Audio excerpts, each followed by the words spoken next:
Welcome to your Finite Math Lesson 3.2 and 3.3 on linear programming. Today you're going to optimize a linear expression. So what is linear programming? Linear programming is the process of taking many linear inequalities relating to some situation and finding the best value, the optimal value, obtainable under those conditions. A typical example would be taking the limitations of, say, materials and labor and then determining the best production levels for maximum or maximal profits under those conditions. So a linear programming problem is one in which we are to find the maximum or minimum value of a linear expression. And that is our goal for the linear programming problem. It's to find the maximum or minimum value of what we call the objective function, while we also satisfy a set of constraints given by linear inequalities. We will be solving linear programming problems in two variables. The corner points are just a special way of saying the intersection of two or more of the boundary lines, and the corner point theorem is going to be critical. If an optimum value, maximum or minimum, of the objective function exists, it will occur at one or more of the corner points of the feasible region. So we actually go from having an infinite number of points, all the points in the feasible region, down to a finite number of points, the corner points, to test to find the optimum value, whether it's maximum or minimum. All right, so let's practice doing that. The following graph shows the region of feasible solutions of a linear programming problem. Okay, so here's where all the shading overlapped of the functions, the inequalities that were used, and here are our corner points. Okay, these little points at the corners of the polygon that was created. Use the region to find the maximum and minimum values of the objective function z equals 5x plus 2y. So in this case, we're going to find both the maximum and the minimum. Usually it's just one or the other, but to get us going and give us practice, we're going to find both. We also want to identify the points where the objective function attains its maximum or minimum. All right, so make a table. I suggest you have one with 3 columns, one where you list the corner points and one where you have the objective function z equals 5x plus 2y, and then here you can't really see it, but I actually have a third column here where we will identify the minimum and the maximum because this time we want both. Okay, so we want to find the value. We want to find the value z that is equal to 5x plus 2y, so we're going to do 5 times our x value plus 2 times our y value. So with our first corner point, we're going to have 5 times 1 plus 2 times 4, so that's 5 plus 8, which is 13. We want to do the same thing with all the other corner points. So we have 5 times 2 plus 2 times 8, so 10 plus 16 is 26. 5 times 4 plus 2 times 6, that is 20 plus 12, so 32. And then 5 times 4 plus 2 times 1, so 20 plus 2 is 22. And here we just look and go, which one's the smallest? Well, 13. Which one's the largest? 32. So we've got our minimum and our maximum. So our final answer, we will put it has a minimum of 13 at 1,4, a maximum of 32 at 4,6. All right, so let's do one where we have to come up with the feasible region ourselves. We're going to find the maximum value of the objective function z equals 2x plus 5y. So once we have our corner points, we'll set up a little table with the corner points and then this objective function, and we're just looking for the maximum value this time, subject to the following constraints. The constraints are going to be what actually help us form our feasible region. So we've got 2x plus y less than or equal to 8, negative x plus y less than or equal to 2, x greater than 0, y greater than 0. And we're just going to take these one at a time and build a graph. All right, so I took 2x plus y less than or equal to 8. I like to have it in slope-intercept form, so I subtracted the 2x over, and I've got y less than or equal to negative 2x plus 8. So first thing I would do is plot my y-intercept at 0, 8, and then apply the negative 2 over 1 slope. So here's my y-intercept at 0, 8, and then down 2 over 1, down 2 over 1, and so on. And I draw this in, and it's going to be a solid line. I've solved for the y by itself, so I can look at it and go less than below, so I just shade below. Okay. Now we're ready to look at the second constraint. The second constraint is negative x plus y less than or equal to 2. I add the x over, and I get y less than or equal to x plus 2, so I have a y-intercept at 2. my slope is 1, so up 1 over 1, and I keep doing that. Again, it's solid because of the or equal to. Again, because I've solved for y, I can look and go, it's y less than or equal to. Y less than means below, so I'm going to shade below. Alright, so if you'll notice, I just kept track of my first two constraints in the y-intercept form. The next one I have is x greater than or equal to 0. Remember, linear equations and linear inequalities in one variable are either going to be vertical or have vertical boundary lines or be horizontal, have horizontal boundary lines. When it's x equals, like our boundary line here, x equals 0, that is the vertical line at x equals 0. It's basically the one that lays right on top of the y-axis. So here it is. Here's x greater than or equal to 0. Now, the x is solved by itself, but for x, greater than means right, less than means left, because we're talking x values. So where the x values are greater than 0 are over here to the right. So we shade to the right. So right now, our feasible region is where all three of the blue shading overlap. So it's all this part right here. We still have one more constraint though. Our last constraint is y greater than or equal to 0, and so that means we want everything. Here's y equals 0, it's a horizontal line right on top of the x-axis, and greater than or equal to 0 for y means above. So now our feasible region starts at the origin, goes up to this point, over to this point, down to this point, back over. So it's this little polygon right here. Okay? So we want to find the corner points. Now, on your graph, you may be able to read exactly from your graph where those points are. I went ahead, since I'm doing this in the graphing calculator, and I went to Analyze, and I found the intersection. I found the intersection of each pair of lines, and here are my corner points. So the intersection of x equals 0 and y equals negative x plus 2 is 0, 2.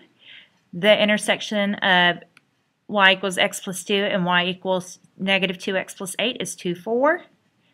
And then I have another corner point at 4, 0 and one at 0, 0. So those are my 4 corner points. And my optimum solution, in this case my maximum solution, will occur at one of those points. So I write down my corner points 0, 0, 0, 2, 2, 4, 4, 0. So the whole point, the whole entire point of graphing the constraints is to get the corner points. Okay, so we do that. And then we plug these values into our objective function, z equals 2x plus 5y, and we want to find the maximum value for z. So let's see what we get. So we have 2 times 0 plus 5 times 0, well that's 0. Then we have 2 times 0 plus 5 times 2, that's 10. We've got 2 times 2 plus 5 times 4, so that's 24. And then we've got 2 times 4 plus 5 times 0, 2 times 4 is 8, plus 0 is 8. All right, we want the maximum value, so that means we want 24. So the maximum value is 24, and it occurs at 2, 4. All right, a region is bounded if it is enclosed by boundary lines on all sides, and those are the ones we're going to be looking at primarily. Linear programming problems with bounded regions always have solutions. Regions that are unbounded may or may not have a solution that will maximize or minimize the objective function. It just depends on in which direction it's unbounded and whether you're trying to maximize or minimize. Okay, so you're always going to write the objective function and all the necessary constraints. You're going to use those constraints to graph the feasible region. Why? Because you want to identify all the corner points.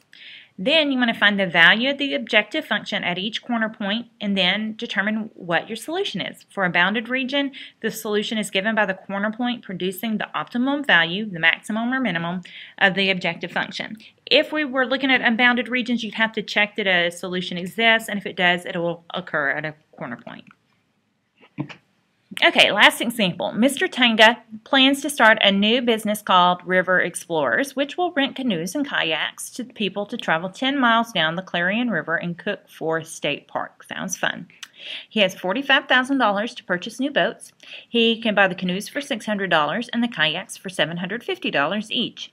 His facility can hold up to 65 boats.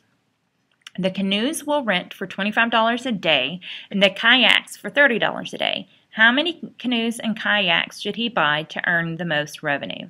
Okay, so first thing you have to do is decide what's going to be X and Y. So we'll let canoes be X and kayaks be Y. Then you've got to determine the objective function. So what's the objective here? What's he trying to do? He wants to make the most revenue possible. So our objective function is going to be involving finding the maximum of whatever revenue he can bring in. So remember, revenue is not profit, it's just bringing in money. And so let's look, he's bringing in money whenever he rents canoes and kayaks. So if canoes is X and he makes $25 a day from each canoe, that's going to be 25 times X plus 30 times Y. That'll be how much money he brings in per day per kayak. So we're going to maximize Z equals 25X plus 30Y because that's the revenue. That's the amount of money he'll bring in from his canoes and kayaks. Now, the rest of the information gives us our constraints. Now, most things, you're always going to be able to start off with X greater than or equal to 0, Y greater than or equal to 0 because, like in this case, you can't have a negative number of canoes. So you have to have X being at least 0. So X is greater than or equal to 0. Same thing with Y. You can't have a negative number of kayaks. So Y has to be greater than or equal to 0. Then you start looking for totals or comparisons. All right. And if you look, he can buy canoes for $600 and kayaks for $250, and he has a total of $45,000 to spend on boats. Okay. So he's going to spend $600 for each of the X canoes. And then he's going to add to that the $750 times each Y kayak. That has to be less than or equal to $45,000 because that's the maximum amount he has to spend on buying boats. Let's see, is there another constraint? Yep, his facility can hold up to 65 boats. So however many boats he gets, X plus Y has to be less than or equal to 65. He doesn't have any room for any more. And that takes care of all the information that are constraints to what he can do. He wants to maximize Z under those constraints. All right, so X greater than or equal to 0, that is our vertical line that lines up right on top of the y-axis and we go to the right. Y greater than or equal to 0 is a horizontal line that lies right on top of the x-axis and we shade above. So we're in a first quadrant world. That makes sense. Everything's positive. Now let's graph this next one. If we solve for y, we'll get y less than or equal to negative 600 over 750x plus 45,000 divided by 750. So we draw that in, and then because it's less than or equal to, once y is solved by itself, we shade below. So right now we've got this triangular region. But we have one more constraint. X plus y is less than or equal to 65. So if we put that in slope-intercept form, it's going to be y less than or equal to negative x plus 65. So we have our y-intercept at 0.65. And we also have our slope at -1. And so now we've got this interesting looking, not quite a triangle, it's a little polygon here. We've got this side here, and then it turns, and we've got that side, and then it comes over here to the origin and back up. So you might be able to read this straight off your graph paper.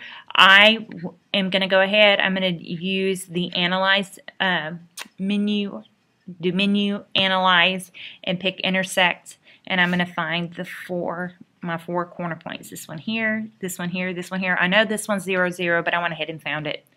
And so I have my 0, 0, which I know is going to be on there, 0, 60, 25, 40, and 65, 0. So I put those in my chart, and I write my optimum, my objective function, what I'm trying to optimize, z equals 25x plus 30y. And I start plugging in my value. So I evaluate z equals 25x plus 30y, where I have x equals 0, y equals 0. So I have 25 times 0 plus 30 times 0, and that equals 0.